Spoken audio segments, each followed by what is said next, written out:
우리 옆 사람 보고 인사하면 좋겠습니다. 다시 한번 인사할까요? 당신의 얼굴을 보니 마치 하나님의 얼굴을 보는 것 같습니다.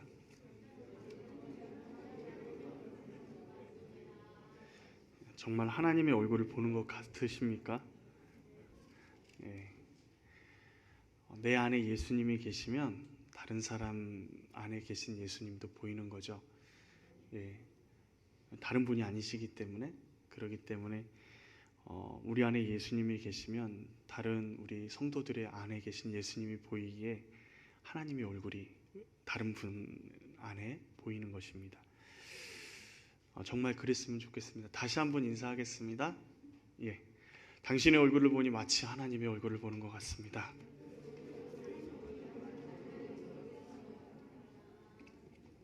예.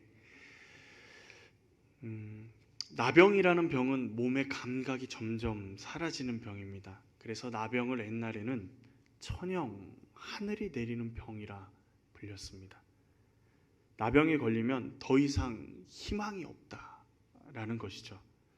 자신의 육체가 썩어가는 모습을 보는데 아무런 감각이 없는 겁니다.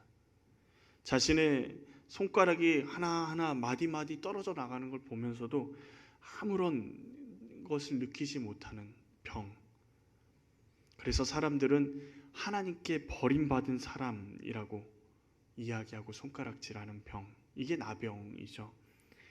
그래서 어쩌면 병에 걸려서 죽는 것이라기보다는 이미 병에 걸림으로 죽어버린 사람, 취급받는 사람들이 나병 환자입니다.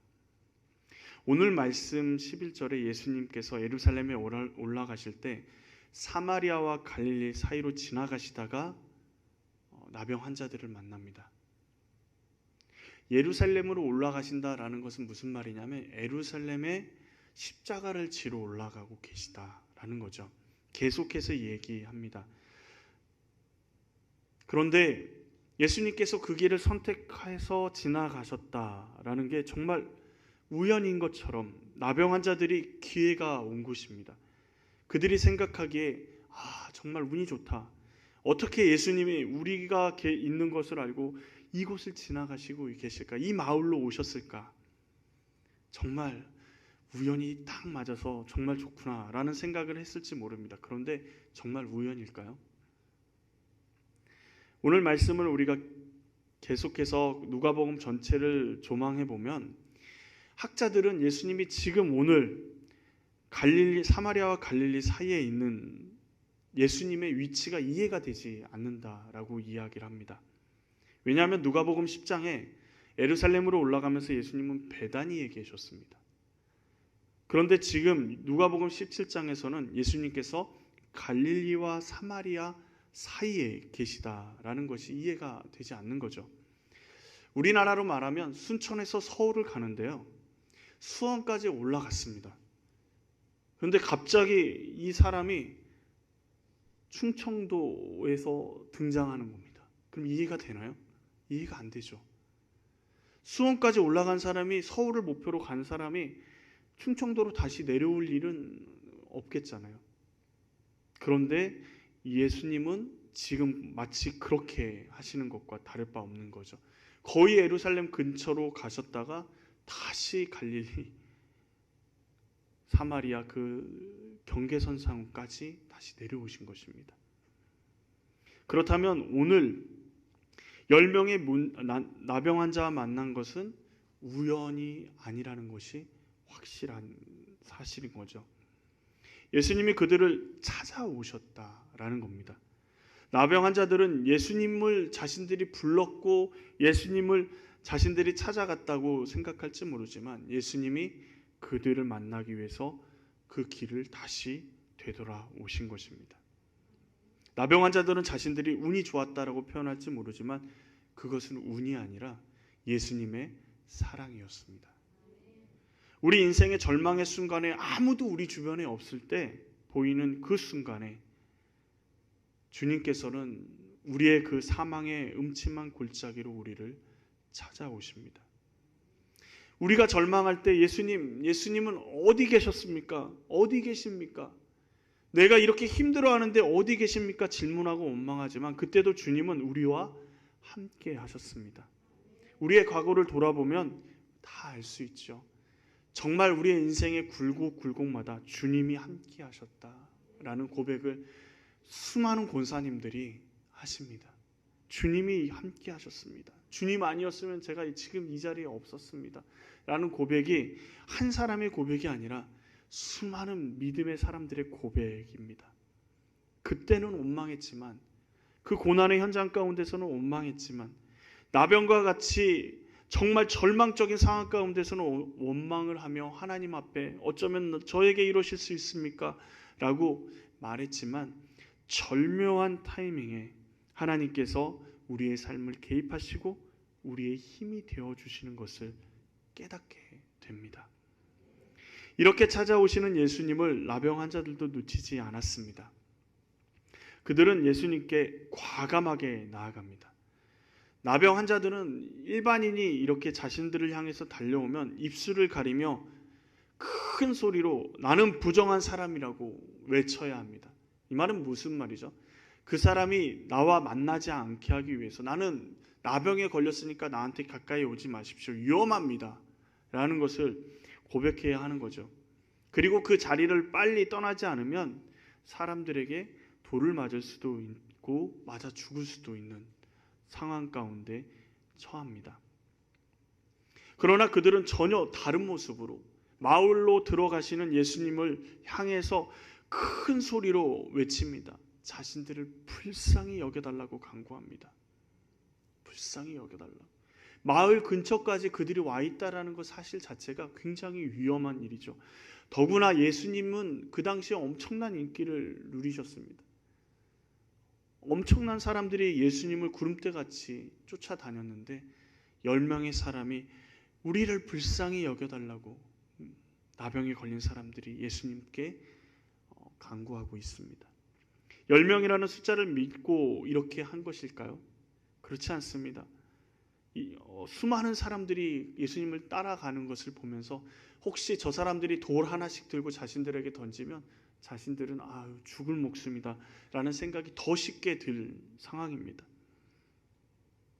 10명의 나병 환자는 사람들이 많이 있지만 예수님이 우리의 병을 고치실 수 있다라는 그 믿음 가지고 비록 먼 거리지만 소리를 지르고 있는 것입니다. 예수님이 이제 그 음성을 들으셨습니다. 이제 그들을 고치시면 됩니다. 그런데 예수님의 고치시는 방법이 좀 이상합니다. 나아만 장군처럼 요단강에 가서 7번 몸을 씻으라고 하지도 않고 그렇다고 몸에 무엇인가 바르라고 하지도 않고 자신들을 향해서 치유하심을 선포하신 것도 아니고 기도하신 것도 아니고 어떤 요구도 어떤 일도 하지 않으십니다. 오직 예수님이 그들에게 명령하신 건 제사장에게 가서 보이라, 몸을 보이라 라고 말씀하십니다. 물론 제사장에게 나병이 완전히 낫게 되면 확인받아야 하는 것은 사실입니다. 그런데 아직 가기 전에 아직 나병이 낫지도 않았는데 진물이 자신의 몸에서 계속 흘러나오는 게 보이는데 자신의 몸에서 감각이 하나도 느껴지지 않는데 예수님은 제사장에게 가서 몸을 보이라고 말씀하고 계십니다. 예수님 앞에까지 나오는 것도 대단한 용기가 필요한 것인데 나병이 있는 몸으로 제사장에게 가서 보이는 것은 죽음을 의미합니다. 저 같으면요, 예수님 제 병을 좀 나은 다음에 제 몸에 감각이 돌아온 다음에 조금이라도 김이라도 좀 보여야죠. 그렇지 않은데 어떻게 그렇게 나병 제사장에게 가서 보이겠습니까?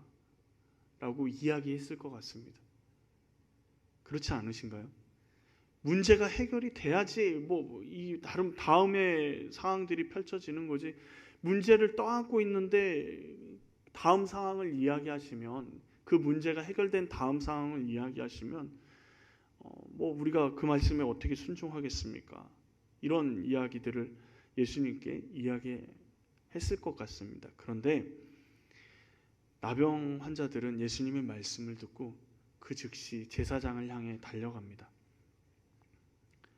예수님의 말씀을 믿고 온전히 순종하죠. 예수님의 놀라운 역사는 바로 그 시간에 이루어지게 됩니다. 제사장에게 뛰어가는 도중에 나병 환자들은 자신들의 몸의 감각이 돌아오는 걸 느끼기 시작합니다. 자신의 몸에서 흐르는 진물이 마르는 걸 느끼기 시작합니다. 자신의 병이 나았다라는 사실이 깨닫게 되어집니다. 그렇게 일평생 자신을 괴롭혔던 나병이 사라져 버립니다. 이제 더 이상 병 때문에 고통당할 필요도 없습니다. 하나님이 우리의 죄를 용서해 주셨다. 하나님의 백성으로 다시 들어갈 수도 있게 됩니다. 가족도 다시 만날 수 있게 됩니다. 그렇게 병이 낫게 되면 제일 먼저 해야 될 게 무엇입니까? 병을 고쳐준 사람에게 감사하다라고 인사를 먼저 해야 되겠죠. 저 같으면, 교만한지 모르지만 저 같으면 예수님께 감사하러 나왔을 것 같습니다. 그런데 나병 환자들이 나음을 받았다는 사실을 알고 기뻐했지만 예수님께 돌아간 사람은 한 사람뿐이었습니다. 왜 예수님께 9명의 나병 환자는 돌아가지 않았을까요? 하나님께 영광을 돌리지 않았을까요? 그들은 자신이 지금 받은 문제 해결에 모든 초점이 맞춰져 있습니다. 무슨 말이냐면 그들은 나병이 낫는 것에 자신의 인생, 자신의 모든 것이 다 걸려 있는 사람들입니다. 그러니 예수님께 요청했지만 무엇이 더 중요한 거예요? 나병이 낫는 것.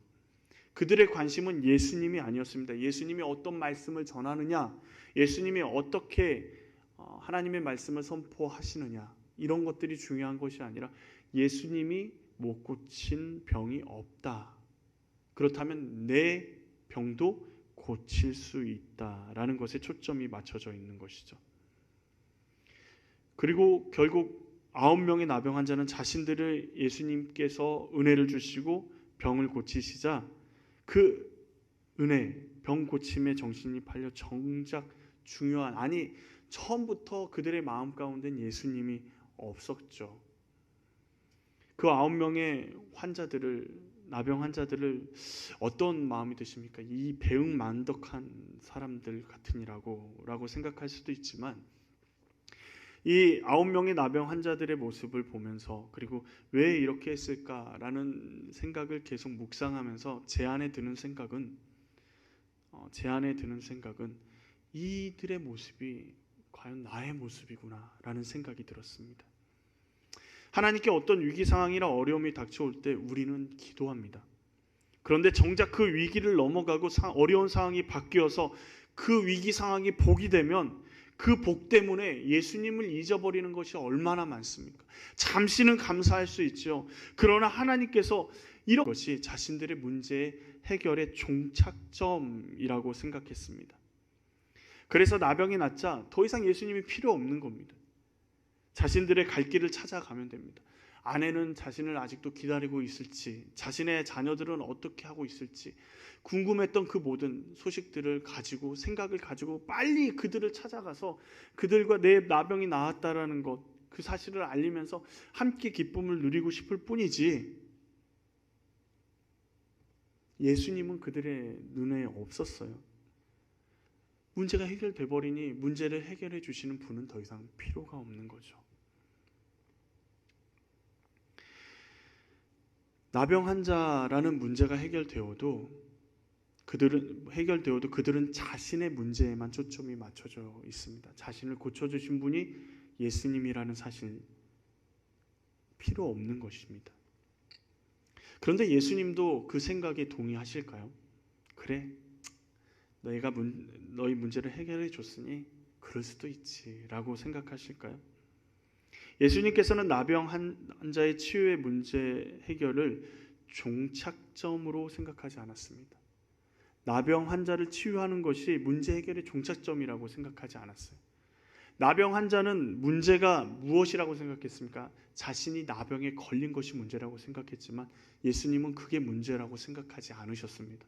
놀랍게도 예수님은 나병 환자를 치유로 통해서 그들이 삶이 그 시점부터 하나님과 이웃을 사랑하는 삶을 시작하는 출발점이 되기를 원하셨습니다. 지금 그들에게 가장 큰 문제는 그들이 하나님의 자녀로서의 삶, 구원받은 하나님의 나라의 백성으로서의 삶을 살아가지 못하고 있다라는 데 있는 거죠. 우리의 문제도 여기 있습니다. 우리의 삶의 모든 초점이 자신의 행복과 자신의 건강과 자신의 부귀영화에 초점이 맞추어져 있다면 그 어떤 문제에 봉착하게 될 때 그 문제를 해결해 달라고, 그 문제 때문에 너무 힘들다고 하나님 앞에 기도하고 또 기도하고 또 기도할 것입니다. 너무도 중요한 일입니다. 그렇게 기도해야 합니다. 그러나 정작 문제가 해결되고 나면 다시 예전의 모습으로 복귀하여 자신의 행복과 건강, 자신의 부귀영화에만 매달려 살아가는 모습을 보게 됩니다. 예수님을 찾지 않죠. 그런데 예수님은 우리의 문제 해결이 우리의 기도의 응답이 끝이 아니라 시작이라고 말씀하십니다. 우리의 문제가 하나의 도구일 뿐이지 너희 문제가 해결된 것이 아니라고 말씀하시죠. 우리가 겪고 있는 문제 해결의 종착점은, 우리가 생각하는 종착점은 시작점일 뿐인 것입니다. 그렇지 않으면 우리도 9명의 나병 환자와 같은 선택을 하게 되는 것이죠. 예수님, 우리가 필요할 때만 필요하고 더 이상 필요 없습니다. 나 고쳐주셨으니까 이제 그냥 가시면 됩니다. 라는 것이죠. 그런데 가만히 묵상을 하면서 왜 이렇게 병고침을 받고도 하나님 앞에 나오지 않았을까라는 고민을 하게 됐습니다.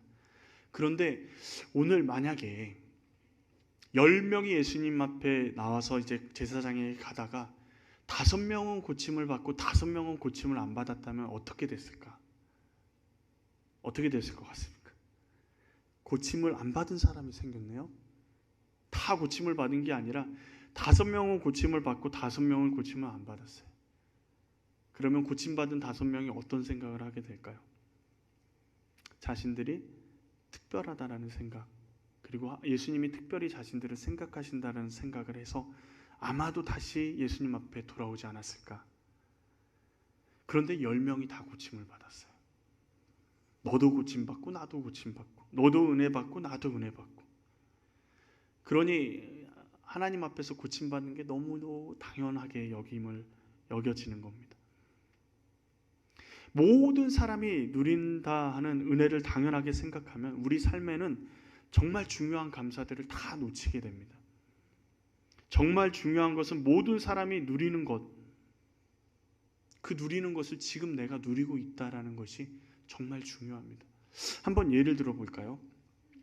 어떤 분이 암에 걸려서, 심각한 암에 걸려서 살 수 없다, 시한부 판정까지 받았는데 하나님께 기도하고 나음을 받았습니다. 그분이 감사함으로 간증하고 모든 교회가 그분의 간증, 그분의 상황을 들으면서 감사합니다. 너무 감사한 일이죠. 하나님이 병을 고쳐주셨다라는 게. 그런데 정말 진짜로 감사해야 될 일이 무엇이죠? 그분이 암에서 고침을 받았다라는 게 진짜 감사해야 될 일입니까? 아닙니다. 진짜 감사해야 될 일은 지금 우리가 암에 걸리지 않고 건강하게 살아있다라는 것에 감사해야 되는 거죠. 하나님의 은혜가 아니면 우리가 누릴 수 없는 일입니다. 그런데 모든 사람이 다 누리고 있기 때문에 당연하게 생각되어지는 거예요. 모든 사람에게 하나님께서 허락하셨기 때문에 이것이 은혜라는 사실을 잊어버리고 하나님께 감사도 잊어버리고 살아가는 것입니다. 10명 중 단 한 명의 나병 환자가 예수님께 돌아와 하나님께 감사의 영광을 돌리고 했던 그 감사는 지금 내가 건강하게 주님 앞에서 살아있는 것, 거기서부터 우리가 하나님이 우리 모두에게 준 것을 감사하는 것에서부터, 하나님의 은혜가 아니면 내가 이렇게 살 수 없습니다라는 그 믿음의 감사의 고백에서부터 시작할 수 있는 것입니다. 예수님은 너무도 안타까워하십니다. 너무도 안타까워하십니다. 아홉은 어디 있느냐? 너희가 전부 고침을 받지 않았냐? 도대체 아홉은 어디 있느냐? 예수님은 탄식하십니다. 왜 그러실까요? 아홉은 육신의 회복은 얻었을지 모르지만 영혼의 회복은 얻지 못했습니다.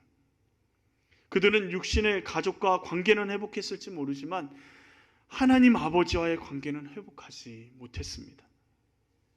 예수님의 치유하심을 가만히 성경을 묵상하시다 보면 그냥 육신의 치유, 우리가 그 사람이 가지고 나온 그 문제 해결만으로 끝나지 않으십니다. 예수님의 치유는 전인격적인 것을 볼 수가 있습니다.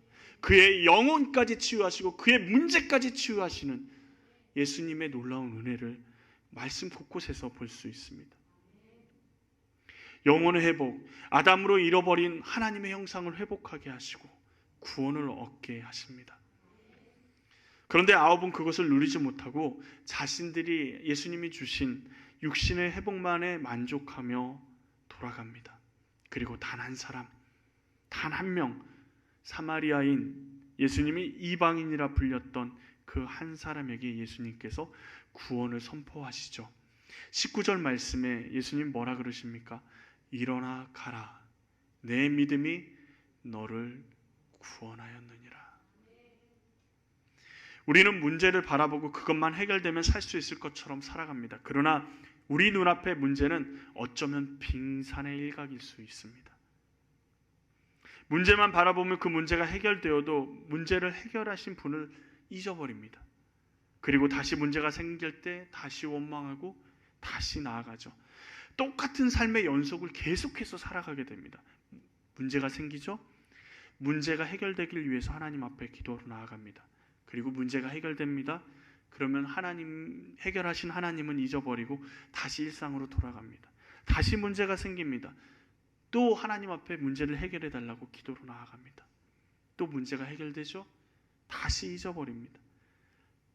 하나님 안에 있어서 계속해서 주님 앞에 문제를 가지고 나아가지만 진짜 근본적인 문제는 찾지 못하는 것을 볼 수 있습니다. 예수님을 교회를 그냥 왔다 갔다, 그리고 교회 다니면 복을 받는다고, 정말 기도하면 하나님께서 응답하신다고 그 정도만 알고 믿으면 정말 믿음의 진수를 깨닫지 못합니다. 계속해서 다람쥐 쳇바퀴 돌듯이 신앙생활이 계속해서 성장 없이 반복될 수밖에 없습니다. 예수님은 우리의 문제에만, 우리 문제가 해결되는 것에만 우리의 시선이 멈추길 원하지 않으십니다. 예수님께 감사와 영광을 돌리기 위해 돌아온 이방인처럼 주님 앞에 나오기를 원하십니다. 그리고 그 문제를 뛰어넘어 생명을 주시는 예수 그리스도를 바라보기를 원하십니다. 사단은 우리가 우리의 문제를 바라보고 해결하기 위해서 전전긍긍하기를 원합니다. 그리고 주님을 바라보는 것이 아니라, 그 문제를 해결하시는 주님을 바라보는 것이 아니라 그 문제를 어떻게 해결될 것인가에 대한 고민만 하기를 원하는 것입니다. 그러나 예수님은 문제 별로 필요 없어, 문제 괜찮아, 그 문제 있을 수 있지 라고 얘기하실지 모릅니다. 괜찮아, 내가 있잖아 라고 말씀하실 것입니다. 너는 나를 보면 돼, 나를 믿어 라고 이야기하시고 계시는 겁니다. 예수님을 바라보기를 원하시는 거죠. 큰 문제가 있습니까? 정말 어려운 문제인 것처럼 보이십니까? 주님을 바라보십시오. 거기서 놀라운 하나님의 역사가 시작됩니다.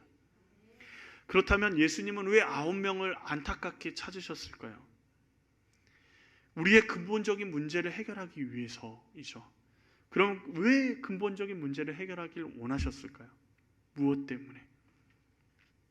지금 오늘 10명의 나병 환자가 고침을 받는 장면을 살펴보면 12절 마지막 부분에 예수를 만나 멀리서 외칩니다. 나병 때문에 예수님께 가까이 가지 못해요. 멀리서 소리칠 수밖에 없습니다. 예수님이 자신들을 고칠 줄 믿기 때문에 예수님을 향해서 가까이 가진 못하지만 멀리서 예수님을 향해 외치고 예수님을 멀리서 만날 수밖에 없습니다. 그들이 나병 환자였기 때문에 그렇죠.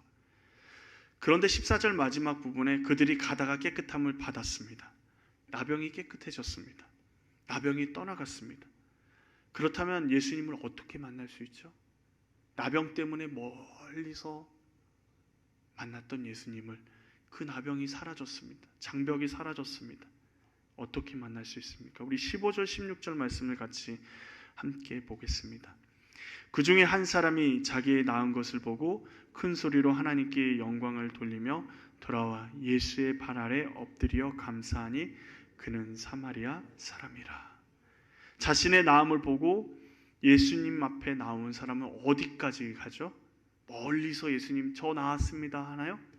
예수님 발 아래까지, 바로 앞에까지 나아갑니다. 나병으로 인해 예수님을 멀리서 소리치면서 우리를 긍휼히 불쌍히 여겨달라고 외칠 수밖에 없었던 그들이 예수님 앞에 가까이 갈 수 있는 길이 열린 것입니다. 아니, 예수님과 함께 할 수 있는 길이 열린 것입니다. 예수님께서 고침을 받은 사람들이 돌아오기를 얼마나 바랬습니까? 17절에 그 아홉은 어디 있느냐? 그 아홉은 어디 있느냐? 지금 아직 문제가 끝나지 않았는데, 아직 해결되지 않은 그들의 진짜 문제가 남아있는데 그들은 어디 있느냐라고 예수님은 물으십니다. 우리의 문제의 해결은 주님과의 깊은 교제의 시작이 되는 것입니다. 깊은 교제를 위해서 예수님이 문제를 해결해 주시는 거지, 우리의 문제가 주님과의 깊은 교제의 도구가 될 수 있다면 그 문제도 그냥 두십니다. 사도 바울이 자신의 육신의 가시가 해결되길 위해서 3번이나 간구했지만 내 은혜가 내게 족하다라고 말씀할 때 아멘으로 더 이상 그 일에 대해서 구하지 않은 것처럼, 우리의 육신의 가시가 우리에게 하나님과 더 가까이 할 수 있는 도구가 될 수 있다면, 우리를 흔들리지 않는 도구가 될 수 있다면 주님께서는 그대로 두실 것입니다. 그것이 큰 문제가 아니기 때문에 그렇죠. 예전에는 예수님께도 나아가지 못하던 죄인이었던 우리가 예수님의 사랑으로 이제는 그 발 아래까지, 예수님과 함께 할 수 있는 그 자리까지 나아갈 수 있습니다. 그런데 그 은혜를 누리는 사람은 전부가 아니라 단 한 사람이었습니다. 자신의 문제를 해결함 받은 사람은 다 해결함 받지만 예수님 안에서 놀라운 은혜를 경험하는 사람은 그 문제를 바라보는 것, 그 해결함을 바라보는 것이 아니라 주님을 바라보는 사람, 예수 그리스도를 바라보며 주님 앞에 나아가는 사람, 그 한 사람에게 하나님의 나라가 임하는 것입니다. 10명의 나은 자에게는 나은 자에게 자신의 병 고침의 문제는 굉장히 중요합니다. 우리에게도 우리의 기도의 제목들은 굉장히 중요하죠. 우리의 자녀들이 결혼하는 것, 자녀를 위해서 기도하는 것, 또 자녀들이 잘 되는 것, 우리가 잘 먹고 잘 사는 것, 너무도 중요한 문제입니다. 그러나 그 무엇보다 더 중요한 문제는 예수 그리스도로 말미암아 생명을 얻어 구원을 얻는 것, 이것보다 중요한 일은 없습니다. 사단은 우리의 초점을 문제 해결에 맞추어 버립니다. 계속 문제를 걱정하게 하고 염려하게 해서 문제를 어찌할까 하게 만듭니다. 다른 생각도 못하게 하고 24시간 그 문제만을 생각하게 만들고, 그 문제만 해결되면 살 것 같다라는 마음을 우리 가운데 줍니다. 그런데요, 예수님이 우리 안에 들어오면 문제는 해결되는 게 없습니다. 문제가 해결된 게 하나도 없습니다. 오히려 더 이상하게 꼬여가는 것 같이 보이는데 예수님이 우리 안에 계시면 평안함이 임합니다. 그 문제가 아닌 것이 알게 됩니다. 그리고 주님이 해결하심을 경험하게 되는 것이죠. 주님이 해결하셔도 예수님이 그 안에 계시지 않으면 주님이 해결하신다라고 생각하지 않습니다. 뭐라고 생각하죠? 운이 좋아서 그렇게 되었다라고 생각합니다. 얼마나 안타깝습니까? 많은 사람들이 그렇게 누린다고 우리도 동일하게 누리니까 하나님의 은혜는 없는 것입니까? 우리가 숨쉬는 것 하나, 우리가 같이 건강하게 살아가는 것, 이 모든 것이 하나님의 은혜입니다. 주님이 도와주시지 않으면 할 수 없는 것들이죠. 우리의 어려움 가운데 찾아오신 주님은 우리의 어려운 문제를 해결하기 위해서만 찾아오신 것이 아닙니다. 감히 주님 앞에 나아가지 못하는 우리가 주님과 함께 할 수 있게 만들기 위해서 우리를 위해서 십자가에 달려 죽으시고 3일 만에 부활하신 것입니다. 우리에게 새 생명을 주기 위해서 우리를 찾아오셨습니다. 이제 우리는 주님께 나아갈 수 있는, 주님과 함께 할 수 있는 특권을 가지게 된 것입니다. 우리의 인생에 문제가 닥칠 때 그 문제를 해결하기 위해서 염려하는 것이 아니라, 전전긍긍하는 것이 아니라, 큰일 났다가 아니라 주님이 우리와 함께 하시다라는 사실을 먼저 기억해야 합니다. 그리고 주님이 어떻게 바라보시는지를 물어야 합니다. 하나님께서 지금 이 문제를 나에게 허락하신 이유가 무엇일까? 우리를 사랑하시잖아요. 우리를 사랑하시는 그 주님께서 우리에게 이 문제를 허락하신 이유가 무엇일까? 정말 절망적인, 모든 사람이 절망적인 상황 가운데 처할 수밖에 없다고 생각하는 이 문제를 우리에게 허락하신 이유가 무엇일까? 그 질문을 가지고 주님 앞에 나아갈 때 주님께서 더 깊은 깨달음과 우리의 진정한 문제가 무엇인지, 그리고 그 문제의 해결함을 받는, 그래서 모든 문제를 뛰어넘는, 모든 문제의 해결자 되시는 예수님을 바라보게 하십니다. 그리고 우리가 문제에서 벗어나 생명이신 예수님과 함께 동행하며 이 땅 가운데서 은혜를 누리게 하시는 것입니다. 우리는 문제가, 세상의 어떤 문제가 우리를 어떻게 할 수 없습니다. 주님이 우리와 함께 하시기 때문에 우리가 조금이라도 염려하면 주님이 이렇게 얘기하실 겁니다. 야, 걱정하지 마. 내가 있잖아. 걱정하지 마. 그거는 별로 문제가 아니야. 나만 놓치지 않으면 된단다 라고 말씀하시는 그 주님의 음성을 우리 모두가 듣기를 원합니다. 기도하시겠습니다.